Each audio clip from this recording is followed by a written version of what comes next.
Hello, I am back with some more reflections on my last month or so of knitting. It took me a while to actually go back and look at my previous video and edit it. I think a lot of the reason I do this upon reflecting is to have some type of record of all the things that I've been learning while I've been knitting and so on. So yeah, I think it took me some time to actually go back and look over that. So even though that video probably came out, I published it maybe a couple weeks ago, I already filmed it maybe a month or so ago. So I've actually done quite a lot of knitting since then. And yeah, I'm excited to talk about what I've been doing because I feel like I had this phase at the, let's say, March, April phase of this year where I was really doing quite a lot of, I don't know, stockinette maybe, or just not really like challenging myself with new techniques, or maybe the new techniques were not happening at a pace that I was really excited about. So I'm excited now. I'm starting on some new projects with some new yarn. That is making me excited. Today I'm wearing one of my few summer knitted tops. It has some interesting faux cabling, or I guess it's like real cabling along the sides. This is just a top I freestyled using different techniques, lots of short rows, but it has a weird I-cord at the bottom, and my plan is actually to rip back the last few centimeters and knit it a little bit differently and probably end with maybe like 1x1 rib or something so that it cinches in. At the moment it flares out a little bit when I sew, which I'm not as big a fan of. Okay, so actually I changed because I realized it'd be weird to talk about it without actually showing it. So this is the top I was wearing. As you can see, I haven't even really woven in the ends. Mainly because I knew that I was going to rip back part of it. So you can kind of see, I was obsessed with I-cord at the time that I made this. I-cord bind-offs, and so I started at the back, and I knit basically like a little rectangle, and then I did different short row shaping to create this, I guess it's almost like a racer back, but not really. And I did a slip stitch sort of ending, which was supposed to stabilize it, but it ended up kind of just giving it this sort of curled edge, which I'm fine with. And then I used this really simple cable pattern here. And maybe I'll just insert like a close-up video if there's a problem, but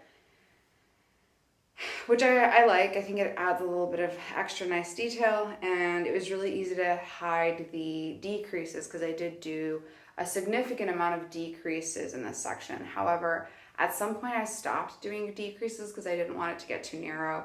However, I do have a really, like, my waist tapers quite a bit because like I have a wide rib cage or something. I don't know, but not like a lot going on down there. So I should have basically done more decreases.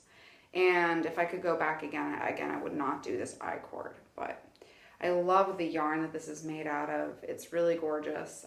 It's one of those projects that was a joy to work on, and yeah, I think it's something like linen, silk, and cotton. I think those are the three primary things. I've worked with this yarn before, and I actually have made a flutter butt short by Jessie May Designs, which I really like, but I actually think I'm gonna also rip that back and re-knit it to be a longer pair of shorts because they're very, very short, and just not as practical. And I kind of want to wear this as a set now that because I had bought one skein of yarn to make those shorts with, and then at the end of the summer that I'd made those shorts, so I guess this was 2 or 3 years ago now, they discontinued this yarn, which was really tragic. I wish I remembered what it was. I think it was made by Lana Grossa, like some type of hand-dyed line that they had.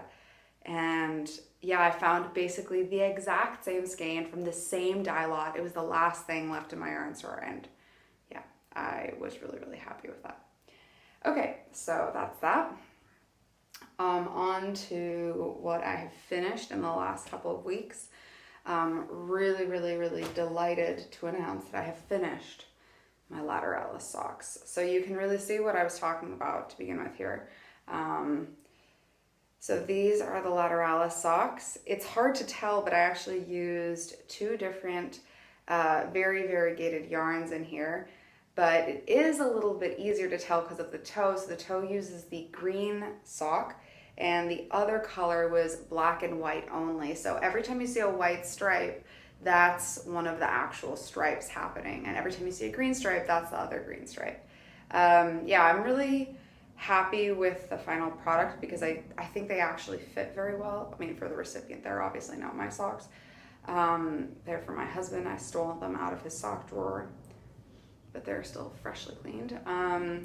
They require you to do a provisional cast on at the beginning, and then you have to weave in your live stitches with that provisional cast on, and I was very proud of myself. I sort of got into a groove doing that. There is a little bit of a ridge here, but definitely less than if I had, say, done a, what's it called? What do you call that? Kitchener stitch? No, 3-needle bind off. That's what I was originally gonna do. And I think, by the way, the only reason that there is this sort of bump is because I didn't actually follow the pattern instructions. I really wanted there to be like an even number of rows, because you do 2 rows of one color, 2 rows of the other color, just to get back to your original thread.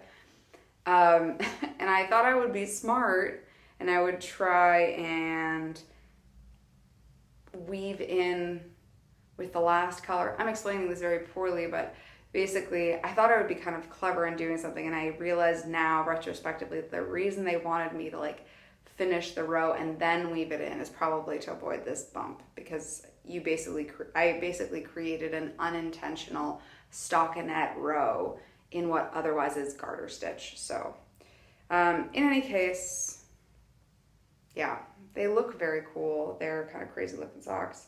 All the ends are woven in. I do have like some rando little pieces here, but overall pretty good. The original socks, I will mention, have an extra little piece here for the, like a ribbing section where you pick up some stitches and you add a rib section, but my husband said they were already tall enough and they stayed up well. And also, I have to say, by the end of this, I was pretty done with these, and I did not really read the instructions clearly. So I just did my normal toe decrease, but actually I think you were supposed to make the toe also in garter stitch. But you can see I'm also doing that sort of anatomical toe that I always do, and I know like my husband's measurements, so I did a special one for him as well. Okay, so overall, pretty nice socks. I do think they would have looked a little more cohesive if this had a garter ridge or garter stitch ridges to sort of match the rest of it, but what you gonna do? I'm not gonna rip it out anymore. I only noticed it once I was putting it up on Ravelry, and I looked at the other photos and I was like, they all put garter toes. That makes sense. It's a cool modification. And then I looked at the original sample and I was like, oh my God, that was part of the pattern. Anyways, you live and you learn, right? So I guess, would I make these socks again? I might make these socks again, but I would make them with one color, or I would make them one at a time. And I think I spoke about this last time. One of the reasons that this took so long for me to complete, even though it's such a simple project, with the exception of that weaving part, was because of how tangled my strings got. And I think it really showed me that I cannot do intarsia. Intertarsia, you know what I'm talking about. I've kind of done it a little bit with like one color, or like basically 2 or 3 colors maximum. But I don't think that I could do it with like a ton of colors, because even just with having 4 yarns, like 2 for one sock, 2 for the other sock, it was sort of doing my head in. So yeah, I'm pretty happy with that though. So not blocked. I guess they haven't been worn yet either, but yeah.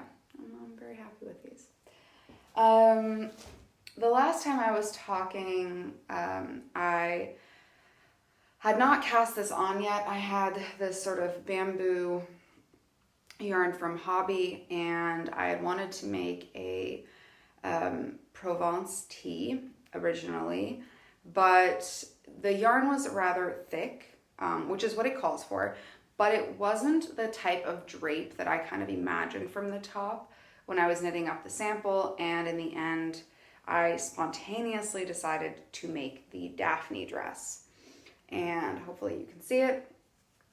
And what's really amazing about this dress is this sort of sweetheart neckline, and it's got a lot of I-cord, which, I mean, you can tell I love.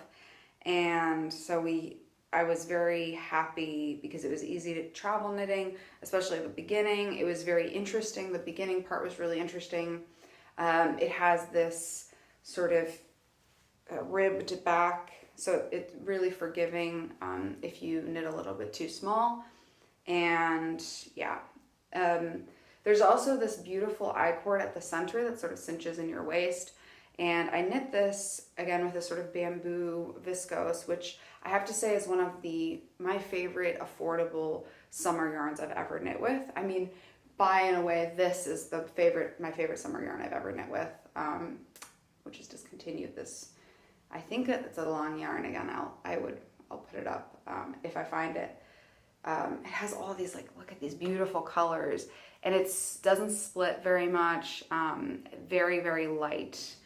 Whereas this is very heavy, but it is very silky and lovely, and I think it's going to make a great beach cover-up. That's actually why I made it. When I'm going to the beach, I like to wear a dress because then you can kind of get changed underneath, and I like this because it's very thick, and I like that it has a crossed strap, which I added to it, of course. It wasn't originally part of the design. Or not, of course, I guess. I also added a couple more stitches to the start of the I-cord just so that it would spread out the weight a little bit more, but I'm not sure that was necessary. And for the back, I attached, instead of where it says in the pattern, I attached the I-cords a little, like, right next to where the ribbing started. So I crossed and then I put them near where that ribbing started. Another change that I made to the pattern was the pattern has you bind off for this central I-cord. It has you bind off and then pick up and knit an I-cord or something or do an I-cord bind off and then pick up stitches. But instead what I did was just an inbuilt I-cord using a video here on YouTube. It's really simple. You just add like 2 or 3 stitches depending on how big your I-cord is, and you just knit that around instead of like knitting the last one together. Actually, you know what? I'm not going to even misrepresent it. I'm sure I've forgotten exactly what I did. And then instead of picking up a different number of stitches, I just increased after that. So it does leave like this sort of eyelet-like thing right after the I-cord, but I kind of think it looks like a design feature. And it looks like it has like little pleats and stuff, which I guess that's part of the original design. Overall, I really like it. I do think it's rather heavy for a summer garment, which I don't love, but again, I'm going to be wearing it at the beach, and I love the color, and I guess that's what I care about more, and it's very soft, so yes. It will get worn. I know that this one will get worn, but it's going to stay in the summer house, so yeah. Okay, so those were the 2 things that I knitted, finished. And of course I am still working on my nostalgic sweater coat, which I have right here. I was actually knitting on this while my phone was charging so that I could film this. I have now finished the one sleeve, which is new. Oh, it smells so good. And I can put it on, which is also very exciting. And I'm very happy with how it lays. I'm happy with the length. I think it will get a little bit longer because I blocked partway just to be sure that it wouldn't be too long, because I really don't like it when sleeves are too long. This is a perfect sleeve length for me for like a sweater. This one right here, like, I don't know, bracelet length. But because I have all this left, I think I measured that it's gonna like increase another centimeter or two, so it will be a bit longer because obviously it's a coat, so you want it to be a bit longer. Also, I wrote in the Ravelry group about this coat because I was trying to figure out the difference between the different hem options. Albiona, the writer of this pattern, she always gives a lot of different modifications for her patterns, and she really kindly responded to my question to answer what the difference between the A-line silhouette and the fit and flare silhouette were, because, I mean, one basically is more gradual and one is like a little bit more dramatic, and she was sort of recommending to do the fit and flare option.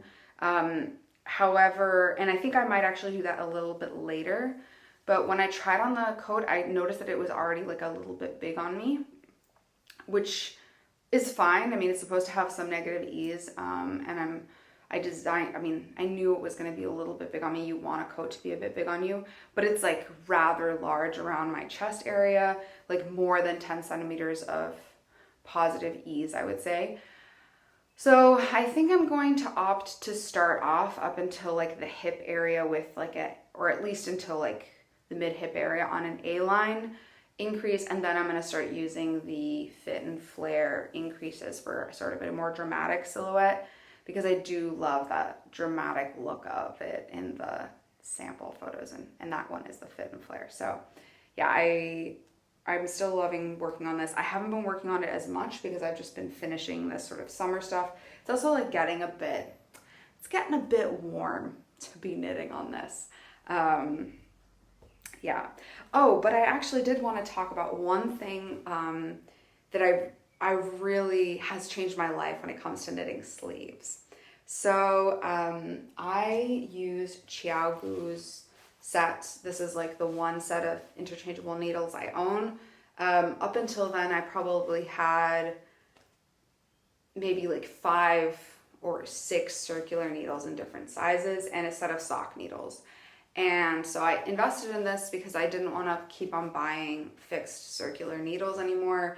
And I wanted to be able to use something that has like a system that also works for small circumferences. And I knew that they had them. They didn't sell them here in Austria, but yeah, I was able to get my hands on a few. So I was able to get my hands on some small circumference versions of the Chiaogus like this. And I'll probably be using these for socks and such. But what really totally changed my life is this.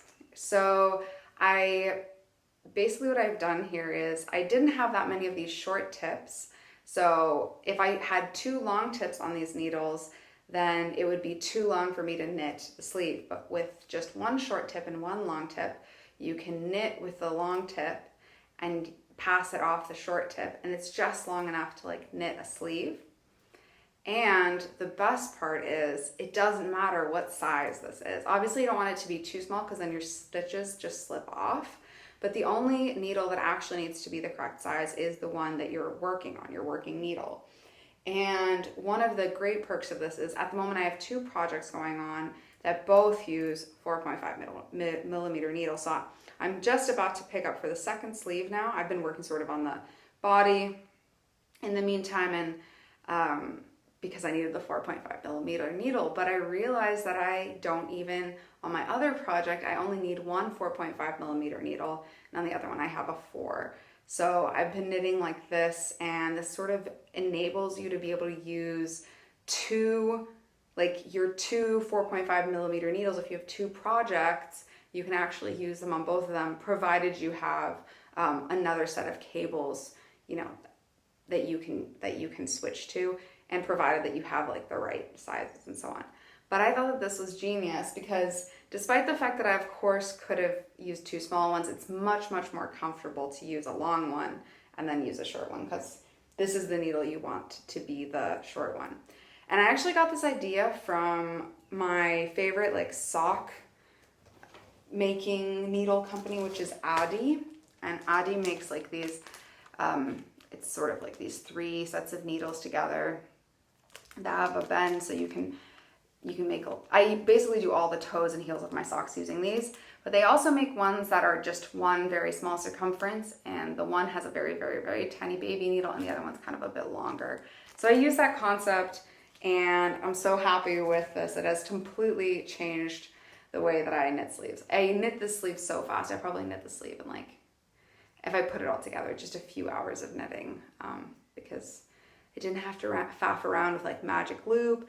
I didn't have to faff around with DPNs, or even these guys, like you still have to switch needles halfway through each row.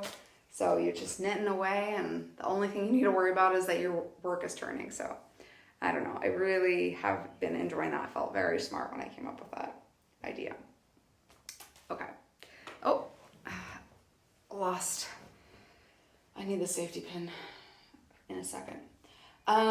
Okay, so then the next couple, the other project I'm working on at the moment, I actually have no socks on my needles right now, so I need to get a sock on my needles soon, is this. So this is, I have everything in plastic bags right now, I don't know why, is my cake of Noro that I bought when I went to visit my grandmother. I'm trying to figure out what the name of this is.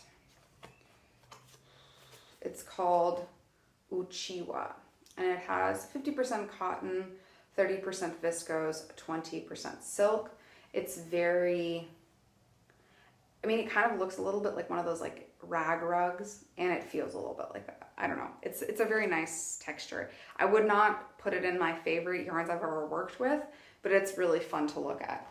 And I also found the perfect project for it, a project originally intended for mohair, but this is the beginnings of my Sarah vest. And I don't know what I had originally intended for this yarn, but I think this is the perfect project for it. And I'm gonna just wear it as like a little summer lacy top. And it's looking really good. I love the color changes. The variation in yarn length is very interesting to work with. It's creating a really interesting texture. Again, up close, it's creating some beautiful, beautiful variations. I mean, they have like a whole tag about like what wabi-sabi is, and kind of embracing the imperfections and the natural processes, and this is definitely giving me those vibes. So I am really loving working with this, and it's a very relaxing knit. It has a lace pattern, which at least all lace I've worked with, you do like your lace repeat, which includes yarn overs and knitting two togethers or slip stitches, and then you have one row of knitting. So it's like, it's a perfect amount of interest. That's why I love lace knitting, because you have this sort of, you have a break, and then you have something interesting, and then you have a little break, and then you have something interesting, and it keeps it going, and you get this beautiful, beautiful pattern from it. Yeah, it reminds me that I love lace knitting, and I should probably try some lace socks. I think that that's the next thing. It's like really trendy right now on YouTube. A lot of people are knitting lace socks. So, and this is the project I needed the 4.5 mil needle for. So I have it on this one, and on this one I have a 4. So yes, the stitches are kind of loose on this one, but I just push them down far enough and wrap them, and then, nothing's gonna happen. This is such a great trick. Honestly, like every knitter should do this. You don't need a second set of interchangeable needles. I mean, unless you're the kind of person that has like 20 whips at once, which I'm sure that exists.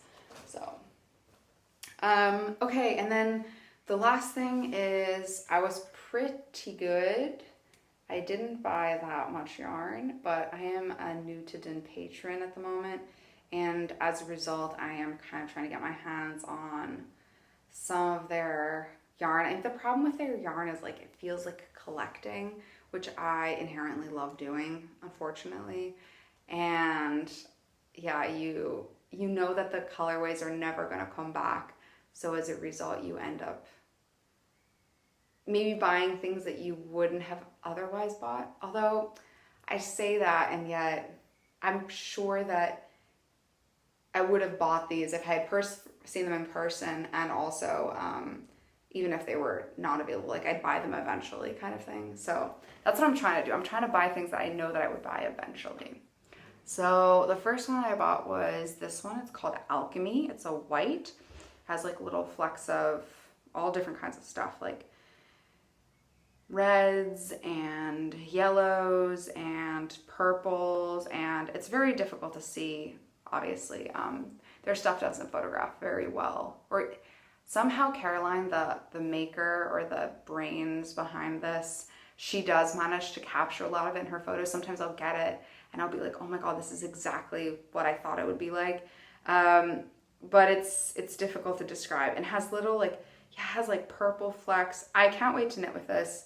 I'm planning on making like some type of cabled or textured sweater with it, like something chunky, held double, and ideally kind of cropped, maybe, probably not drop shoulder. I have to say that's one of the things I've really come away with in the last year is like, I just don't like that much drop shoulder stuff. I have one sweater that I love that's drop shouldered, and that's the only drop shoulder piece of clothing that I like, actually.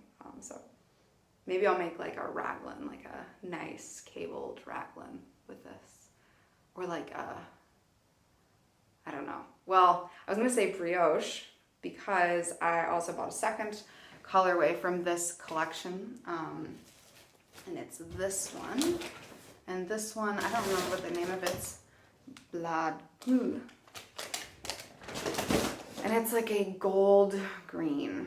And it's funny because I would say that this green is rather cool toned, but it's very, has like yellow and reds in it. And I've actually been dreaming about a green like this for a really long time. I even have not enough to make a sweater, but enough to make maybe a Provence tee, since I have the pattern already. Yeah, so I have this like beautiful like green gold but warmer color. This is much cooler, in my stash that I bought like an alpaca. It was on sale. I can't resist like yarn stores on sale, like beautiful yarn on sale. Who can resist that, really? Anyways, all of this yapping is to say that I have this image of this like brioche or like kind of squishy V-neck cardigan in this. However, all the brioche cardigans I can find are drop shoulder. So like famously Petite Knit has one. I want to say there's another one.